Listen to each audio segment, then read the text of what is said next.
ನೀವ್ ಯಾವತ್ತಾದ್ರೂ ಭಿಕ್ಷೆ ನೀಡುವಾಗ ನಾನು ಕೊಡ್ತಾ ಇರೋ ದುಡ್ಡು ಎಲ್ಲಿ ಹೋಗ್ತಾ ಇದೆ ಅಂತ ಯೋಚನೆ ಮಾಡಿದೀರಾ?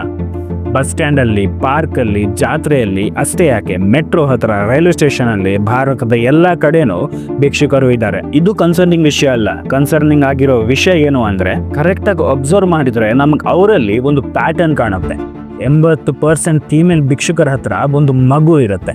ವಿಪರ್ಯಾಸ ಏನಂದರೆ ಆ ಮಗು ಅವ್ರದ್ದಾಗಿರಲ್ಲ. ರೈಲ್ವೆ ಸ್ಟೇಷನಿಂದನೋ ಅಥವಾ ಹತ್ರದ ಪಾರ್ಕಿಂದನೋ ಮಕ್ಕಳನ್ನ ಕದ್ದಿರ್ತಾರೆ. ಎಲ್ಲಿವರೆಗೆ ಅಂದರೆ ಮನೆ ಹತ್ರ ಆಡ್ತಾ ಇದ್ದಿದ್ದ ಮಕ್ಕಳನ್ನು ಇವ್ರು ಬಿಡಲ್ಲ. A 7-month-old child kidnapped last week from a platform at a Mathura railway station. An incident that caused outrage has been recovered after multiple arrests.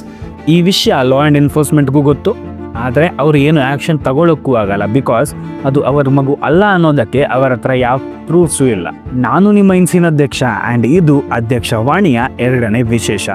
ಮಕ್ಕಳಲ್ಲ ಸ್ವಾಮಿ, ಕಳ್ಳನ ಮಕ್ಕಳು. ಇವಾಗ ಯಾರಾದರೂ ಭಿಕ್ಷೆ ಕೇಳಕ್ಕೆ ಬಂದರೆ ಅದಕ್ಕೆ 3 ರೀತಿ ರೆಸ್ಪಾನ್ಸ್ ಕೊಡ್ಬೋದು. ಮೊದಲನೇದು ಕನಿಕರ ತೋರಿಸಿ ದುಡ್ಡು ಕೊಡೋದು, 2ನೇದು ದುಡ್ಡು ಕೊಡಲ್ಲ ಅನ್ನೋದು, ಕೊನೆಯದಾಗಿ 3ನೇದು ದುಡ್ಡಿನ ಬದಲಿಗೆ ತಿನ್ನಕ್ಕೆ ಏನಾದರೂ ತೆಗೆಸಿಕೊಡೋದು. ಇವಾಗ 80% ಜನ ಮೊದಲನೇ ಆಪ್ಷನ್ ಚೂಸ್ ಮಾಡ್ತಾರೆ, 15% ಜನ 2ನೇ ಆಪ್ಷನ್ ಚೂಸ್ ಮಾಡ್ತಾರೆ, 5% ಜನ ಮಾತ್ರ 3ನೇ ಆಪ್ಷನ್ನ ಚೂಸ್ ಮಾಡೋದು. ಆ್ಯಂಡ್ ಅನ್ಫಾರ್ಚುನೇಟ್ಲಿ 5%ಅಲ್ಲಿ 4% ಜನ ಸೋಷಿಯಲ್ ಮೀಡಿಯಾದಲ್ಲಿ ವಿಡಿಯೋ ರೆಕಾರ್ಡ್ ಮಾಡಿ ಹಾಕಕ್ಕೆ ಮಾಡ್ತಾ ಇರ್ತಾರೆ. 1% ಜನ ಮಾತ್ರ ಜೆನ್ವಿನ್ ಆಗಿ ಊಟನೋ ಅಥವಾ ಸ್ನ್ಯಾಕ್ಸೋ ತೆಗೆಸಿಕೊಡ್ತಾರೆ. ಇವಾಗ ಸೋಷಿಯಲ್ ಮೀಡಿಯಾದಲ್ಲಿ ಹಾಕೋದು ತಪ್ಪು ಅಂತ ನಾನು ಹೇಳ್ತಾ ಇಲ್ಲ.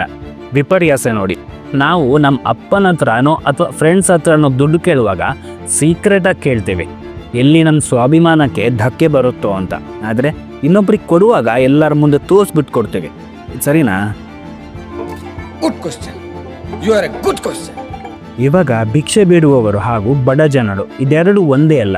ಬಡವರಿಗೆ ಸರ್ಕಾರ ಫ್ರೀಯಾಗಿ ರೇಷನ್ ಕೊಡುತ್ತೆ. ಸೊ ಅವರಿಗೆ ಭಿಕ್ಷೆ ಬೇಡುವಂಥ ಅವಶ್ಯಕತೆನೇ ಇರಲ್ಲ.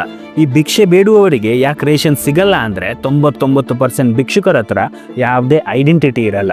ಅಂದರೆ ಆಧಾರ್ ಕಾರ್ಡ್ ಆಗಲಿ, ರೇಷನ್ ಕಾರ್ಡ್ ಆಗಲಿ, BPL ಕಾರ್ಡ್ ಆಗಲಿ, ವೋಟರ್ ID ಆಗಲಿ ಯಾವುದೂ ಇರಲ್ಲ. ಯಾಕಂದರೆ ಇವರ ಹತ್ರ ಫಸ್ಟ್ ಆಫ್ ಆಲ್ ಇರೋಕ್ಕೆ ಮನೇನೇ ಇಲ್ಲ, ಸಂಸಾರ ಮಾಡೋಕ್ಕೊಂದು ಫ್ಯಾಮಿಲಿ ಇಲ್ಲ. ಆಗಿರುವಾಗ ಇವರಿಗೆ ಲೀಗಲ್ ಡಾಕ್ಯುಮೆಂಟ್ಸ್ ಮಾಡುವಂಥ ಥಾಟ್ಸ್ ಆಗಲಿ, ಅನುಕೂಲತೆ ಆಗಲಿ ಇರೋಕ್ಕೆ ಸಾಧ್ಯ ಇರಲ್ಲ ಅಲ್ವಾ? ಫ್ಯಾಮಿಲಿ ಇಲ್ಲದೆ ಮಕ್ಕಳು ಹೇಗೆ ಅಂತ ನೀವು ಕೇಳಿದ್ರೆ, ಇವರ ಹತ್ರ ಇರೋ ಮ್ಯಾಕ್ಸಿಮಮ್ ಮಕ್ಕಳು ಕಿಡ್ನ್ಯಾಪ್ ಮಾಡಿರೋದು, ಅವ್ರಿಗೆ ಹುಟ್ಟಿರೋದಲ್ಲ. 50% ಜನ ಮಕ್ಕಳಿಗಾದ್ರೆ ಉಳಿದಿದ್ದ 50% ಜನ ಮಕ್ಕಳನ್ನ ಬ್ಲೈಂಡ್ಲಿ ಹುಟ್ಸಕ್ಕೆ ಸ್ಟಾರ್ಟ್ ಮಾಡ್ತಾರೆ. ನೀವು ಅಬ್ಸರ್ವ್ ಮಾಡಿರ್ಬೋದು, ಕೆಲವು ಕಡೆ ಭಿಕ್ಷುಕರ ಜೊತೆ 7-8 ಮಕ್ಕಳು ಇರ್ತವೆ. ಒಂದು ಮಗು ಸಾಕೋ ಕೆಪಾಸಿಟಿ ಇಲ್ಲ ಅಂದಮೇಲೆ 7-8 ಮಕ್ಕಳು ಮಾಡ್ಕೊಳ್ಳೋದು ಯಾಕೆ? ಭಿಕ್ಷೆ ಬೇಡಕ್ಕೆ. Again it's a business. ಹುಡುಗ ಆದರೆ 15ರಿಂದ 18 ವರ್ಷ ತನಕ ಭಿಕ್ಷೆ ಬೇಡ್ಬಿಟ್ಟು ಆಮೇಲೆ ಕೈ ಕಾಲು ಇಲ್ಲ ಅಂತ ನಾಟಕ ಮಾಡಿ ಭಿಕ್ಷೆ ಬೇಡ್ತಾನೆ. ಹುಡುಗಿ ಆದರೆ 15 ವರ್ಷ ತನಕ ಭಿಕ್ಷೆ ಬೇಡ್ಬಿಟ್ಟು ಆಮೇಲೆ ಮತ್ತೆ ಮಕ್ಕಳು ಹುಡ್ಸೋ ಮಷೀನ್ ಆಗಿಬಿಡ್ತಾಳೆ. ಬಿಕಾಸ್ ನಾರ್ಮಲ್ ಹುಡುಗಿ ಭಿಕ್ಷೆ ಬೇಡೋದಕ್ಕಿಂತ ಜಾಸ್ತಿ ದುಡ್ಡು ಒಂದು ಪ್ರೆಗ್ನೆಂಟ್ ಹುಡುಗಿ ಬೇಡಿದರೆ ಸಿಗುತ್ತೆ.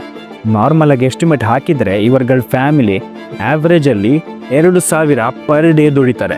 ಮಂತ್ಲಿ ನೋಡಿದರೆ 60,000, ಇಯರ್ಲಿ ನೋಡಿದರೆ 7,20,000. ಒಬ್ಬ ಇಂಜಿನಿಯರಿಂಗ್ ಗ್ರ್ಯಾಜುಯೇಟ್ಗಿಂತ ಜಾಸ್ತಿ ಇವರು ದುಡಿತಾ ಇದ್ದಾರೆ. ಏನ್ರಿ ನಾರಾಯಣ್, ವಾರ ಪೂರ್ತಿ ದುಡಿಬೇಕಂತ ಹೇಳ್ತೀರಾ, ಸ್ಯಾಲ್ರಿ ಹೈಕ್ ಮಾಡಿ ಅಂದ ತಕ್ಷಣ what you people are doing? Very interesting, but I don't care. ಇವಾಗ ಈ ಭಿಕ್ಷುಕರ ಪ್ರಾಬ್ಲಮ್ ಏನಂದ್ರೆ, ನಾವು ಅವರಿಗೆ ಅಕ್ಕಿ, ಹಿಟ್ಟು ಇಂಥದ್ದೇನಾದ್ರೂ ಕೊಟ್ರೆ ಅವರನ್ನ ತಕೊಂಡು ಹೋಗಿ ಮತ್ತೆ ಅಂಗಡಿಯಲ್ಲಿ ಮಾರ್ಬಿಟ್ಟು ಬರ್ತಾರೆ. ಯಾಕಂದ್ರೆ ಅವ್ರಿಗೆ ಬೇಕಾಗಿರೋದು ತಿನ್ನಕ್ಕಲ್ಲ, ಕುಡಿಯಕ್ಕೆ. ಏನ್ ಕುಡಿಯಕ್ಕಂತ ಕೇಳಬೇಡಿ, ಗೊತ್ತು ಅಂತ ಅನ್ಕೋತೀನಿ.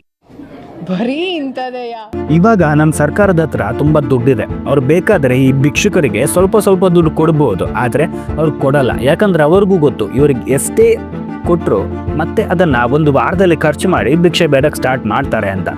ಯಾಕಂದ್ರೆ ಇವರಿಗೆಲ್ಲ ಚಿಕ್ಕ ವಯಸ್ಸಿಂದನೂ ಕೆಲಸ ಮಾಡಿ ಅಭ್ಯಾಸ ಇಲ್ಲ, ಬರೀ ಭಿಕ್ಷೆ ಬೇಡ್ಕೊಂಡೇ ಅಭ್ಯಾಸ.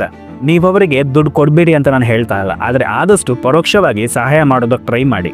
ಅಕ್ಕಿ, ಗೋಧಿ, ಹಿಟ್ಟು ಕೊಡೋ ಬದಲು ಇನ್ಸ್ಟೆಂಟಲ್ಲಿ ತಿನ್ನೋಕ್ಕಾಗುವಂಥ ಸ್ನ್ಯಾಕ್ಸು, ಊಟನೋ ಇಂಥದ್ದು ತೆಗೆಸ್ಕೊಡಿ. ಅಥವಾ ನಿಮಗೆ ಕಾಂಟ್ಯಾಕ್ಟ್ಸ್ ಇದ್ದರೆ ಇವರಿಗೆಲ್ಲ ಕೆಲಸ ಬೇಕಾದರೆ ತೆಗೆದುಕೊಡ್ತೀನಪ್ಪ ಅಂತ ಹೇಳಿ. ಆವಾಗ ಅವರೇ ಇವನ್ಯಾರಿಗೂ ದುಡ್ಡು ಕೇಳಿದರೆ ಕೆಲಸ ಅಂತೇನಂತ ದೂರ ಹೋಗ್ಬಿಡ್ತಾರೆ. ಭಿಕ್ಷುಕರನ್ನು ನೋಡಿ ಕರುಣೆ ತೋರಿಸೋ ಬದಲು ದೇಶದ ನಾಗರಿಕನಾಗಿ ಸ್ವಲ್ಪ ಜವಾಬ್ದಾರಿ ತೋರಿಸಿ. ಟೂರಿಸ್ಟ್ಗಳ ಮುಂದೆ, ಬೇರೆ ದೇಶದ ಮುಂದೆ ನಮ್ಮ ದೇಶದ ಇಮೇಜು ಇನ್ಕ್ರೀಸ್ ಆಗಬೇಕಂದ್ರೆ ಇಂಥ ಭಿಕ್ಷುಕರು ಕಮ್ಮಿ ಆಗಬೇಕು. ಕಲ್ಪನೆ ನನ್ನದು, ಪಾಲನೆ ನಿಮಗೆ ಬಿಟ್ಟಿದ್ದು. ಬರುವಾಗ ಬಂದೆ ಖಾಲಿ, ಹೋಗುವಾಗ ಖಾಲಿ, ಇರೋ ಮಠ ಜಾಲಿ ಜಾಲಿ, ಇರಬೇಕು ಹುಚ್ಚು ಪ್ಯಾಲಿ.